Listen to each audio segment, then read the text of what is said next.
মোর আম্মা খুব দুঃখ করছে, কারণ আমার বাড়ির হইল বড় আমি, তো আবার বড় ছেলেও। তো মি স্কুলবেলা মানে স্কুল থেকে একটু মোটামুটি ভালোই পড়াশোনা ছিল আর কি।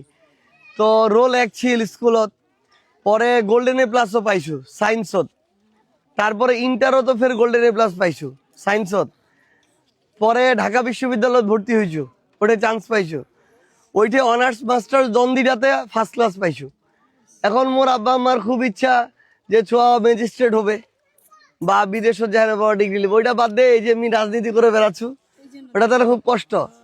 মি তখন একটা কথা কইনু আসলে, যে হয়তো মি যদি খালি এই ম্যাজিস্ট্রেট হুনুয়ে বা বিদেশে যে বড় ডিগ্রি লিনুয়ে হয়তো বা মোর মা খুব খুশি হলে, কিন্তু মি যদি একজন ভালো এমপি হবা পারু, তাইলে এই পঞ্চগড় এক আসনের যে লাখ লাখ মা আছে সবাই খুশি হবে।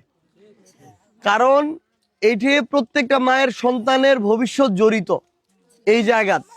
কারণ তোমার এলাকাত মাদক আসবে না আসবে নি, একজন রাজনীতিবিদ চাইলে এটা কন্ট্রোল করবা পারবে।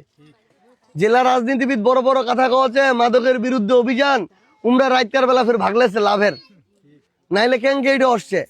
একজন এমপি যদি স্ট্রিক্ট হয়, এমপি নিচত হইলে এসপি, ওয়াইএসপি যদি কয়ে দেয় যে এইখানে যদি মাদক আসে আপনার বিরুদ্ধে আমরা ব্যবস্থা নিব, অতই না সোজা হয়ে যাবে।